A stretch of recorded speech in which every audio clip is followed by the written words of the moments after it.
Hello friend, welcome to APH. आप सभी को सबसे पहले गुड मॉर्निंग दोस्तों।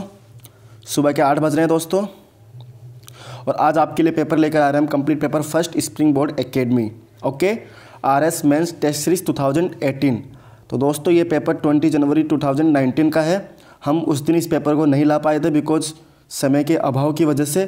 तो पहले तो आप सभी से सॉरी बोलते हैं, इस पेपर को लेट ला रहा हूँ मैं, परंतु फिर भी ये आपके लिए इम्पोर्टेंट है। जो भी भाई आरएस मेंस टेस्ट सीरीज देने में असमर्थ हैं उन सभी भाइयों के लिए ये मेरी पहल उन्हें कितनी अच्छी लगेगी वो कमेंट बॉक्स पर ज़रूर बताइएगा, ठीक है दोस्तों।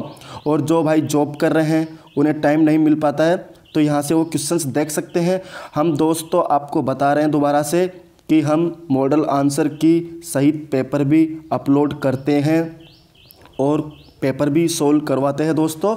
तो ये काफ़ी लास्ट कम से कम 2-3 महीने से ये चल रहा है। तो आप देख सकते हैं हमारे प्लेलिस्ट पर आरएस मेंस टेस्ट सीरीज़ में आपको वहाँ पर वीडियोस मिल जाएंगे दोस्तों। और इस पेपर की पीडीएफ आपको डिस्क्रिप्शन बॉक्स में लिंक प्रोवाइड करवा दी जाएगी, या फिर टेलीग्राम चैनल अगर आप यूज करते हो तो उस पर आइए पढ़ते सर्च कीजिए दोस्तों और उसे ज्वाइन कीजिए। आपको वहाँ पर सारी अपडेट मिलती रहेगी। अगर आप वो भी नहीं कर सकते हो तो दोस्तों फेसबुक पेज पर भी जा सकते हैं, वहाँ भी आपको हमारी सारी डिटेल्स मिल जाएगी जो भी हम अपडेट करते हैं day by day. Okay, now आइए पढ़ते हैं। ओके दोस्तों, वीडियो को अंत तक देखिएगा दोस्तों, अपने दोस्तों के बीच शेयर कीजिएगा जिससे कि ज़्यादा से ज़्यादा सभी को हेल्प हो। ओके, मीन्स शेयर करना ना भूलें जिससे कि दूसरे भाइयों की भी हेल्प हो जो हमसे ना जुड़े हो। और अगर आप अभी तक भी हमारे यूट्यूब चैनल से नहीं जुड़े हो तो आप जुड़ सकते हैं, उसका कोई चार्ज नहीं है, ये आपके ऊपर डिपेंड करता है। अगर आपको हमारे वीडियोस अच्छे लगते हैं, हमारी ये मेहनत आपको अच्छी लगती है दोस्तों, तो आई होप आप ज़रूर हमसे जुड़ेंगे और अपने दोस्तों को भी जोड़ोगे, ठीक है। नाउ शुरू करते हैं क्वेश्चन फर्स्ट। एहोल अभिलेख, एहोल इंस्क्रिप्शन, इसके बारे में आपको लिखना है। हम फटाफट यहाँ पर क्वेश्चंस आपको रिपीट करा रहे हैं। मॉडल आंसर की हम जल्दी प्रोवाइड करवा देंगे या फिर हम खुद ही मॉडल आंसर की बनाकर आपके लिए अपलोड कर देंगे पेज पर, ओके, फेसबुक पेज पर। तो दोस्तों यहाँ पर है पार्ट 15-15 शब्दों में आपको आंसर देने हैं, प्रत्येक प्रश्न के 2 अंक है।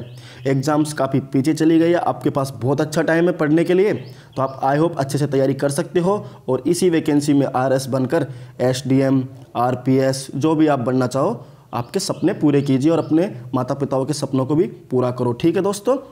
नाउ शुरू करते हैं। आज मैंने आपका काफ़ी समय ले लिया है स्टार्टिंग में, और दोस्तों नेगेटिव कमेंट तो वैसे भी कोई करता नहीं है, परंतु फिर भी करने से बचे। अगर आपको कोई दिक्कत है तो कमेंट बॉक्स में आप डायरेक्ट लिखिएगा कि सर ये प्रॉब्लम है तो इसका सॉल्यूशन ये होना चाहिए, या फिर जो भी दिक्कत आप हमें बोल सकते हो, परंतु नेगेटिव कमेंट से बचिए। आप भावी आरएएस अफसर है दोस्तों, इसलिए मैं आपसे यही उम्मीद करता हूँ कि आप बी पॉजिटिव। ओके, नाउ शुरू।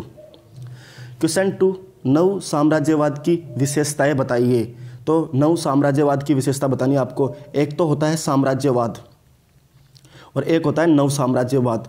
तो साम्राज्यवाद का मतलब क्या होता है कि किसी दूसरे देश पर अपना अधिकार जमाना, मतलब अपना साम्राज्य का विस्तार करना, साम्राज्यवाद होता है। और नव साम्राज्यवाद जिसमें नई नई कंट्रीज इस तरह की वो कर रही है जिस प्रकार से ब्रिटेन ने किया था, तो ब्रिटेन तो साम्राज्यवाद में आता है, लेकिन नव साम्राज्यवाद में इटली वगैरह, जापान वगैरह ये आते हैं। बाकी हम आपको मॉडल आंसर अच्छे से और डिटेल्स में बताएंगे, ठीक है। अभी हम सिर्फ यहाँ पर आपको पेपर प्रोवाइड करवा रहे हैं जिससे कि आप पहले आप सोल्व कर सके, आप खुद घर बैठकर इस पेपर को सोल्व कर सके, ठीक है दोस्तों।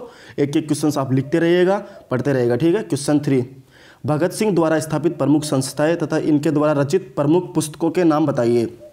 तो भगत सिंह के द्वारा प्रमुख संस्थाएं और प्रमुख पुस्तकों के नाम आपको बताना है।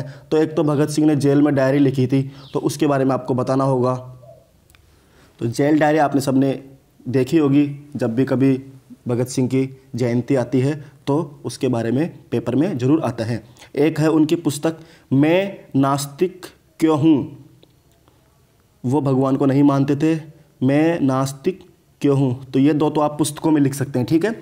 अब संस्थाओं में अगर आपको लिखना होगा तो हम बता देते हैं आपको। नौजवान भारत सभा, नौजवान भारत सभा एक लाहौर छात्र संघ, बिल्कुल सही है, लाहौर छात्र संघ है। और एक है कीर्ति किसान पार्टी, कीर्ति किसान पार्टी, ठीक है। तो इन सब के बारे में आप ऐसे लिख देना तो आपको 2 में से 2 नंबर मिलेंगे बिल्कुल आराम से। नाउ खेराड़ी बोली, तो खेराड़ी बोली के बारे में हम आपको बता रहे हैं थोड़ा बहुत। खेराड़ी सबसे पहले तो क्या है, ये मारवाड़ भाषा की, मारवाड़ जो है उसकी उपभाषा है, ठीक है, उपभाषा है, ठीक है। यह भीलवाड़ा के शाहपुरा में, बूंदी में बोली जाती है, ठीक है। और इसका विस्तार है, मतलब प्रभाव इस पर मेवाड़ी, हाड़ौती और ढूंढाड़ी का भी इस पर प्रभाव है। ढूंढाड़ी जो जयपुर में है, ठीक है। हाड़ौती है 4 डिस्ट्रिक्ट है, कोटा, बूंदी, बारा, झालावाड़, ठीक है। Now 5 question. राम स्नेही संप्रदाय, राम स्नेही सेक्ट, तो अब यहाँ पर राम स्नेही आ रहा है, राम का नाम आ रहा है, परंतु ये निर्गुण भक्ति के समर्थक थे, ठीक है। निर्गुण भक्ति के समर्थक थे, मतलब ये मूर्ति पूजा नहीं करते थे, अपने पुस्तकों की पूजा करते थे, जैसे इस्लाम में कुरान की पूजा करते हैं इस प्रकार से, ठीक है।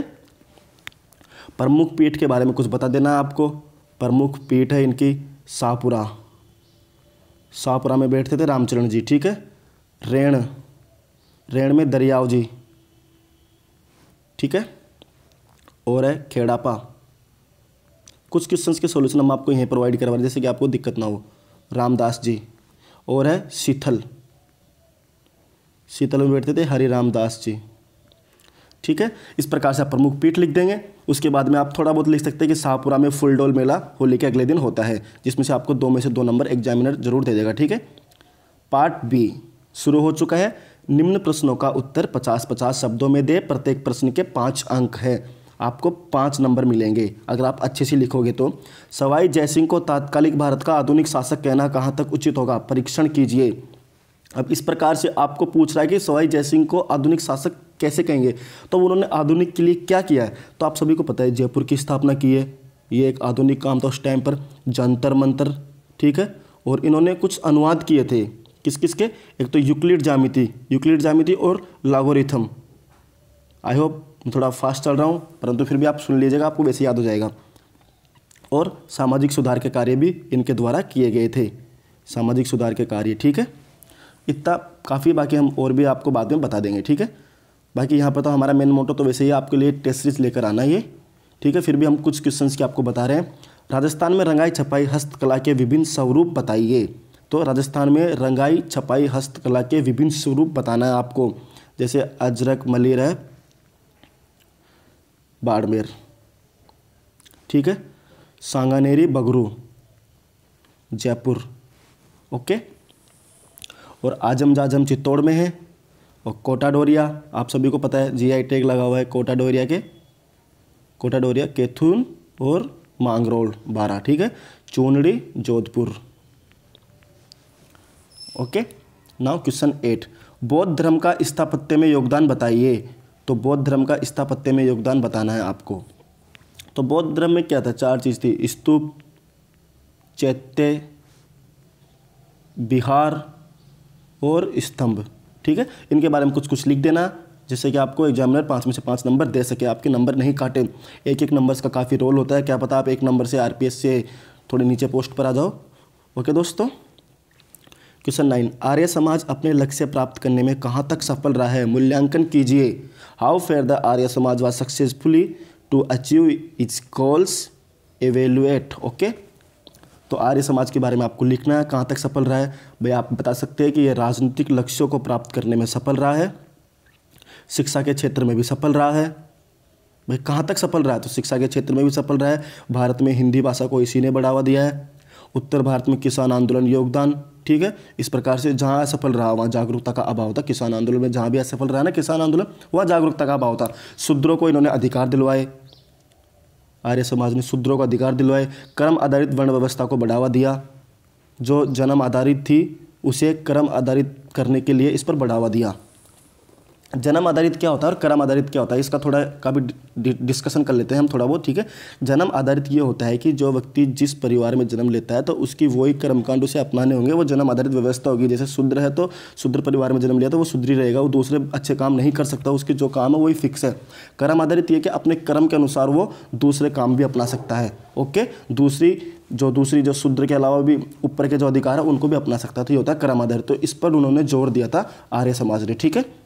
क्वेश्चन 10, धर्म सुधार आंदोलन के राजनीतिक व आर्थिक परिणाम बताइए। ठीक है दोस्तों, तो धर्म सुधार आंदोलन के राजनीतिक व आर्थिक परिणाम बताइए। तो इसको आप इंडिया से भारत से मत जोड़ना, ये है वर्ल्ड हिस्ट्री का क्वेश्चन। तो उस टाइम पर क्या हुआ था, धर्म सुधार दो हुए थे, राजनीतिक और आर्थिक।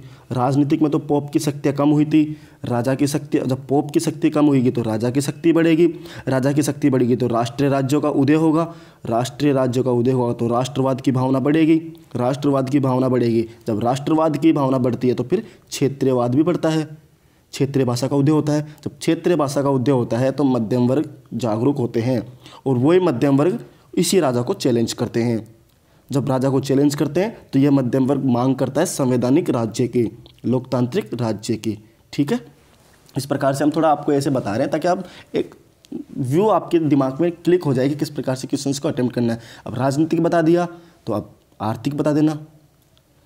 आर्थिक, भाई लाभार्जन को पाप मानते थे तो लाभार्जन का कम हुआ, व्यापारिक गतिविधि का बढ़ावा हुआ था, लाभार्जन का कम हुआ और व्यापारिक गतिविधि का बढ़ावा।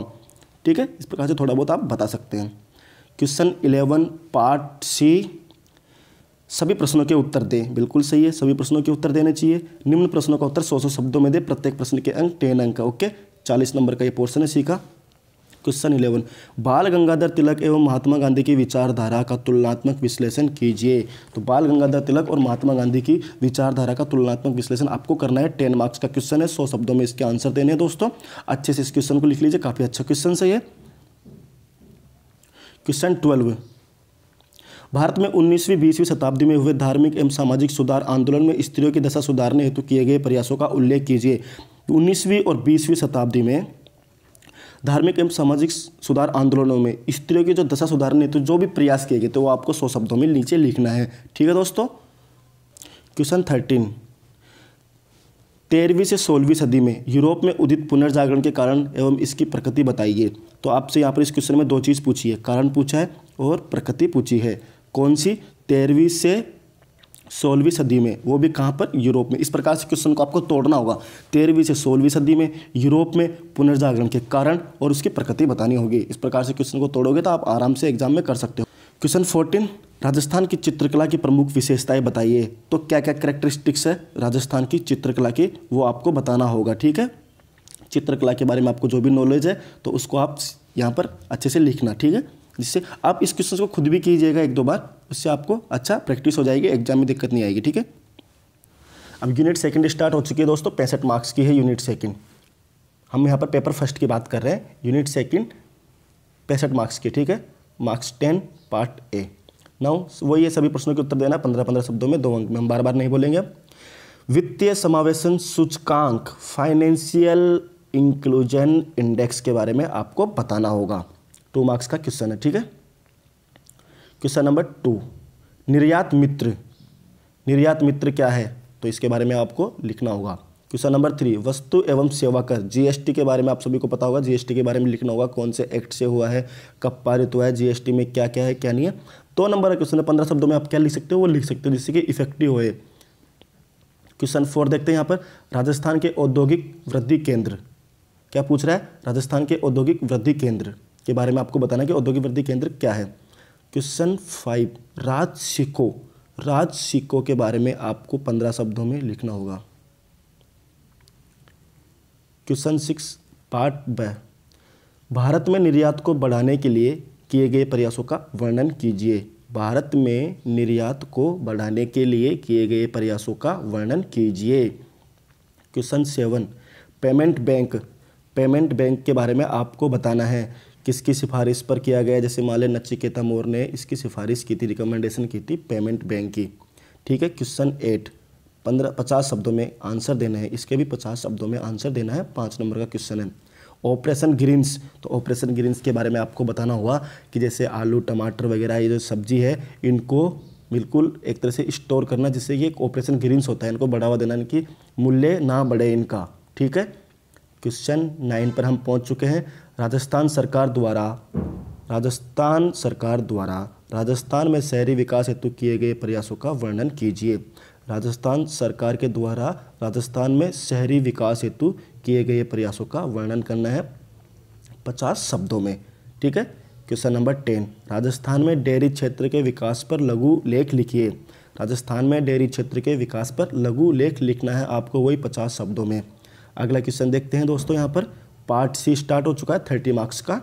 देखो किस प्रकार से मार्क्स का डिविडेशन है 200 में से, 200 का पेपर होता है, उसमें से किस प्रकार से मार्क्स को बांटे हुए हैं। ठीक है, 10 अंक का क्वेश्चन है, 11 नंबर का। केंद्र सरकार और आरबीआई के बीच हालिया विवाद को समझाइए। देखो करंट बेस पर ले लिया क्वेश्चन। हालिया क्या विवाद हुआ था केंद्र सरकार और आरबीआई के बीच में? अभी गवर्नर ने भी रिजाइन दिया था, उर्जित पटेल जी ने। ठीक है, तो इस प्रकार से आपको बताना कि हाल ही में उर्जित पटेल जी द्वारा वो इस्तीफा दिया गया, क्यों दिया गया? वही एनपीएस को नियमन को थोड़ा कम करने के लिए। आप सभी पढ़ते हो न्यूज़पेपर, बाकी हम और प्रोवाइड करवा देंगे।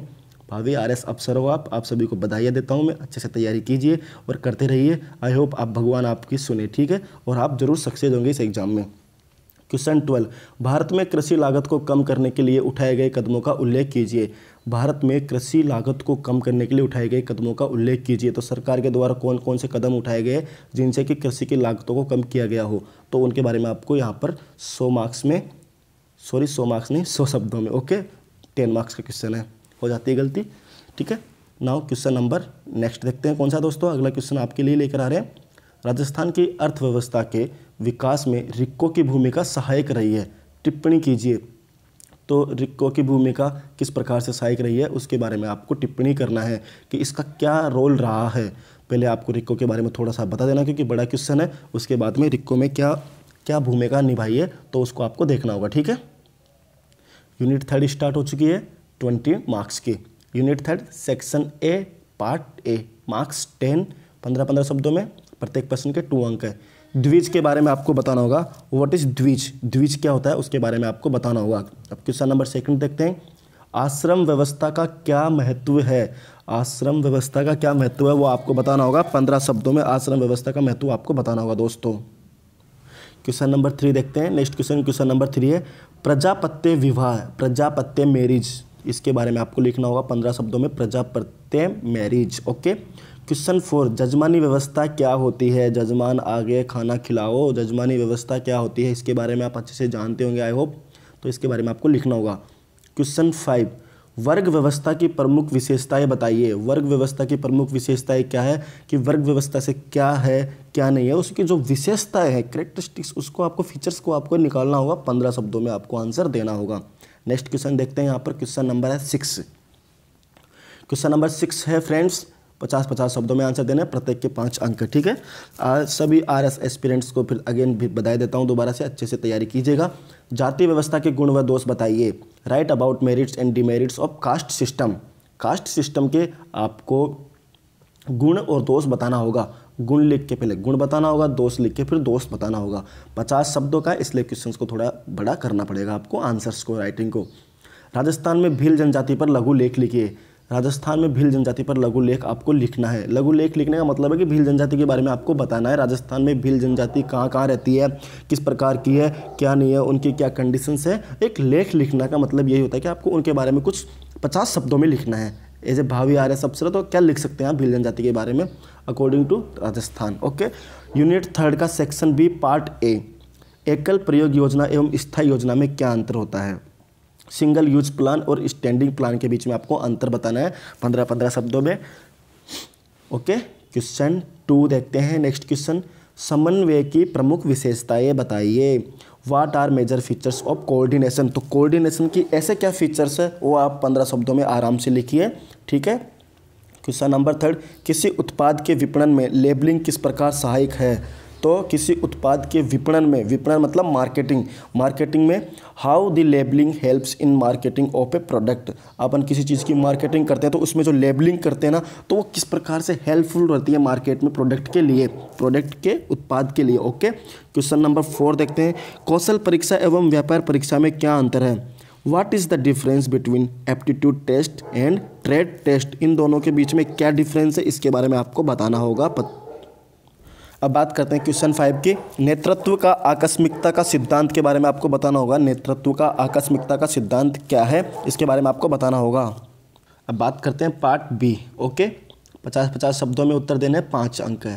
क्वेश्चन देखते हैं, व्यापार वित्तीयन के दीर्घकालिक स्रोतों को संक्षेप में समझाइए।